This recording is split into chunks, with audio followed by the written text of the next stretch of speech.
Hi friends, எல்லோருக்கும் நமஸ்காரா. Welcome to cook with சியா. இன்னைக்கு பார்க்க போற ரெசிபி என்னன்னா, ஒரு நான்வெஜ்ல மட்டன் கோலா உருண்டை எப்படி பண்றதுனாங்க பார்க்க போறோம். ஹோட்டல் டேஸ்ட்ல நம்ம வீட்டில் உள்ள பொருளை வச்சு எப்படி பண்றதுன்னு பார்க்கலாம்.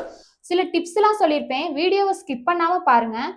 மட்டன் கோலா உருண்டைய எப்படி பண்றதுன்னு பார்த்துடலாம். வாங்க வீடியோக்குள்ள போலாம். மட்டன் கோலா உருண்டை செய்ய தேவையான பொருட்களை பார்த்துடலாங்க. நான் இன்னைக்கு மட்டன் வந்து ஒரு 300 கிராம் எடுத்திருக்கேன். கடையிலேயே வந்து கொத்துக்கறின்னு சொல்லி வாங்கிட்டு வந்திருக்கேன். இதை வந்து கைமான்னு சொல்லுவாங்க. முட்டை 1, பொட்டுக்கடலை மாவு ஒரு 4 டேபிள் ஸ்பூனு, மல்லி 1 டேபிள் ஸ்பூனு, முந்திரி ஒரு 4, வரமிளகாய் ஒரு 5, சோம்பு 1 டேபிள் ஸ்பூனு, சீரகம் ஒரு 1/2 டேபிள் ஸ்பூனு, கிராம்பு ஒரு 4, பட்டை ஒரு சின்ன சைஸ்க்கு இந்த அளவுக்கு எடுத்துக்கோங்க, ஏலக்காய் 1, மிளகு ஒரு 1/2 டேபிள் ஸ்பூனு, இஞ்சி பூண்டு விழுது 1 டேபிள் ஸ்பூனு, புதினா இலை ஒரு கால் கைப்பிடி அளவுக்கு, கொத்தமல்லி தேவையான அளவு கொஞ்சமாக, வெங்காயம் ஒரு வெங்காயம் எடுத்து இது மாதிரி ரொம்ப பொடியாக கட் பண்ணி எடுத்துக்கோங்க. வாங்க எப்படி செய்யறதுன்னு பார்த்துடலாம். ஒரு கடாயில் 2 டேபிள் ஸ்பூனு எண்ணெய் சேர்த்துடலாம்.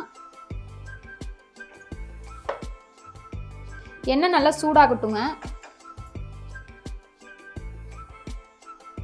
இந்த மசாலா பொருள்லாம் எடுத்து வச்சிருந்தோம்ல, அது எல்லாமே சேர்த்துருவோம். சேர்த்துட்டு லைட்டாக வறுத்து எடுத்துக்குவோம். அடுப்பை வந்து மிதமான தீயிலே வச்சுக்கோங்க. இந்த கைமா எடுத்து வச்சிருக்கோம்ல, அதை சேர்த்துருவோம். ஒரு 2-3 டைம் நல்லா வாஷ் பண்ணிக்கோங்க.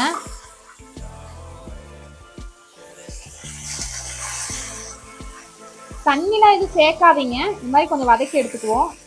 மிதமான தீயிலே வச்சு இந்த மாதிரி வதக்கி எடுத்துக்குவோம். ஓரளவுக்கு வெந்துடும், முக்கால்வாசிக்கு. இடையில கிண்டி விட்டுக்கலாம். இப்போ இஞ்சி பூண்டு விழுது 1 டேபிள் ஸ்பூன் சேர்த்துடலாம். தண்ணிலாம் எதுவுமே சேர்க்க வேண்டாங்க. பாருங்க, கறி வேக வேக அதுலேருந்தே தண்ணி விடும். கொஞ்சம் கூட தண்ணி சேர்க்கக்கூடாது. மஞ்சள் தூள் ஒரு 1/4 டேபிள் ஸ்பூனு, மிளகாய் தூள் ஒரு 3/4 டேபிள் ஸ்பூனு. இன்னும் கொஞ்சம் காரம் அதிகமாக வேணும்னா சேர்த்துக்கலாம். ஆல்ரெடி மிளகாய் வேற ஒரு 5 சேர்த்துருக்கோம்ல, அதனால காரம் இதுவே கரெக்டாக தாங்க இருக்கும்.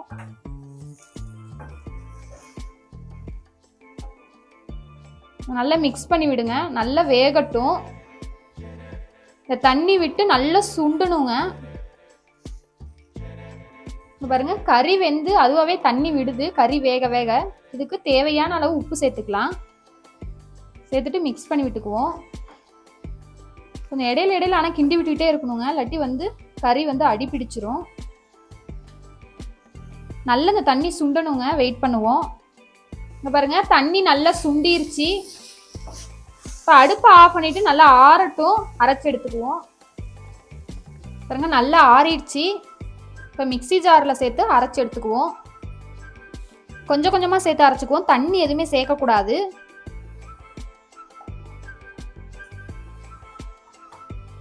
நல்லா வலுவலுப்பாக அரைச்சி எடுத்துக்குவோம். பாருங்க, நல்லா வலுவலுப்பாக அரைச்சி எடுத்தாச்சு. கொஞ்சம் குறப்பாக இருந்ததுன்னா உருண்டை உருட்டி போடும் போது வந்துட்டு வராதுங்க, உடஞ்சிக்கும். பாருங்க, உருட்டுறதுக்கு வருது. இந்த மாதிரி தான் இருக்கணும். இப்போ இதில் முட்டை நம்ம ஒரு முட்டை எடுத்து வச்சுருந்தோம்ல, இந்த மாதிரி மிக்ஸ் பண்ணிவிட்டு ஒரு 1/2 முட்டை மட்டும் சேர்த்துக்கோங்க, போதும். ரொம்ப சேர்க்க வேண்டாம். வெங்காயம், மல்லி இலை, புதினா இலை அது எல்லாமே சேர்த்துக்குவோம். பொடி பொடியாக கட் பண்ணி போட்டுக்கோங்க. கருவேப்பிலை எல்லாமே சேர்த்துட்டு நல்லா மிக்ஸ் பண்ணி விடுவோம்.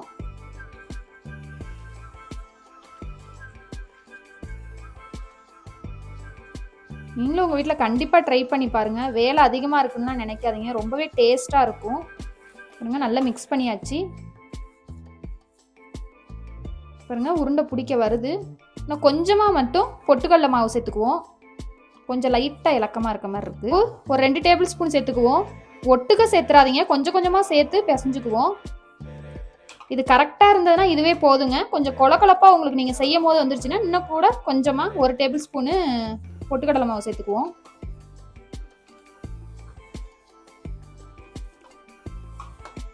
இதில் வந்து தண்ணியே எதுக்குமே சேர்க்கக்கூடாதுங்க, வதக்கும் போது மிக்சியில் அரைக்கும் போது எதுக்குமே.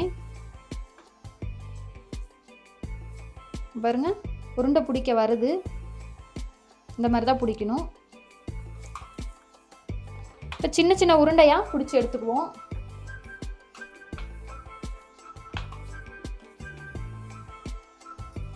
சின்ன சின்ன உருண்டையா உருட்டிக்கோங்க. அப்பதான் வந்து எண்ணெயில பொரிச்சு எடுக்கும் போது வேவும் உள்ளலாம் இருக்கிறது. இந்த மாதிரி பண்ணிட்டு இந்த மாதிரி உள்ளங்கையில வச்சு இந்த மாதிரி பண்ணிக்கோங்க.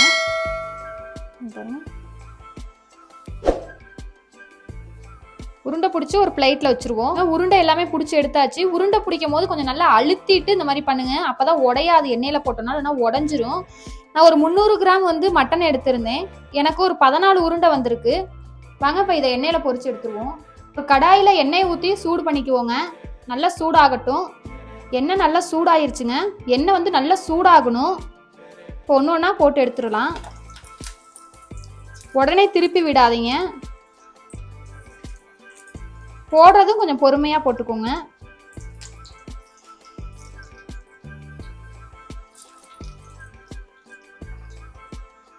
ஒரு சைடு வெந்தது திருப்பி விட்டுக்கோங்க. உடனே வந்து திருப்பி விட்டீங்கன்னா உடஞ்சிருங்க. அதனால ஒரு சைடு கொஞ்சம் லைட்டா வெந்ததுக்கு அப்புறம் திருப்பி விட்டுக்குவோம். இப்போ 1 நிமிஷம் ஆயிடுச்சு, திருப்பி விட்டு பார்ப்போம். கொஞ்சம் ஓரளவுக்கு செவந்தாலே போதுங்க, பொன்னிறமா வர வரைக்கும். ஆல்ரெடி வந்து கறியை வந்து வதக்கிட்டு தாங்க அரைச்சிருக்கோம், அதனால சீக்கிரமா வெந்துடும், ரொம்ப நேரம்லாம் ஆகாது. பாருங்க, உருண்டை வந்து உடையவே இல்லை. இந்த அளவுக்கு இருந்தா போதுங்க. இப்ப எடுத்துருவோம். பாருங்க, சூப்பரா ரெடி ஆயிடுச்சு.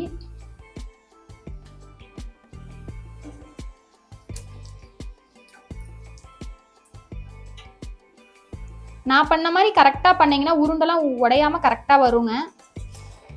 எண்ணெய் வந்து கொஞ்சம் நல்லா சூடானதுக்கு அப்புறம் தாங்க போடணும். எண்ணெய் வந்து கொஞ்சம் லைட்டா சூடானதுமே போட்டீங்கன்னா வந்து உடையும் உருண்டை.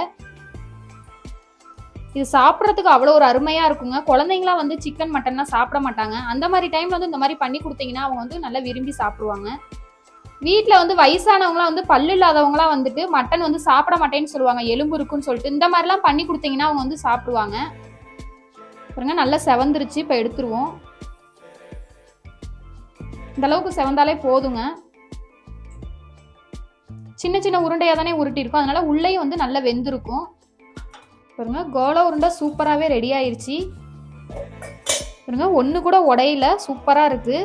நான் சொன்ன மெத்தடில் பண்ணி பாருங்க. எல்லாமே தண்ணி எதுவுமே சேர்க்காம வதக்கணும். அரைக்கும் போதும் வந்து தண்ணி சேர்க்காமே அரைங்க, அப்பதான் வந்து சூப்பராக இதே மாதிரியே வரும். உள்ள வந்து வேகலன்னுலாம் நினைக்காதீங்க. பாருங்க, சூப்பராக வெந்திருக்கு. இது மாதிரி சின்ன சின்ன பாலா வேணாலும் போட்டுக்கலாம், பெருசா வேணாலும் உங்களுக்கு விருப்பப்படி போட்டுக்கோங்க. வேகாதுன்னா ஒன்றும் இல்லை. ஆல்ரெடி வந்து கறியை வந்து வதக்கிடுவோம், மிக்சிலையும் அரைச்சிருவோம், அதனால வந்து நல்லா உள்ளேயும் வெந்துருங்க. அவ்வளோதாங்க, ஒரு சூப்பரான மட்டன் கோலா உருண்டை ரெடி ஆயிடுச்சு.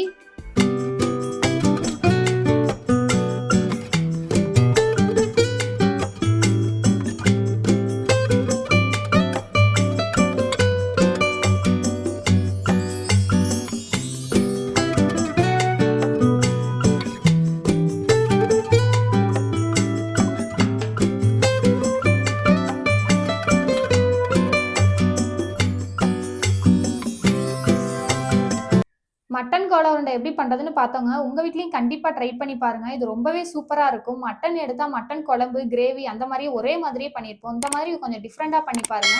குழந்தைங்களுக்கு ரொம்பவே பிடிக்கும். இந்த வீடியோ உங்களுக்கு பிடிச்சிருந்தா லைக் பண்ணுங்க, ஷேர் பண்ணுங்க, கமெண்ட் பண்ணுங்க. மறக்காம சப்ஸ்கிரைப் பண்ணிருங்க. பக்கத்துல இருக்க பெல் பட்டனையும் கிளிக் பண்ணிருங்க. Okay, bye friends.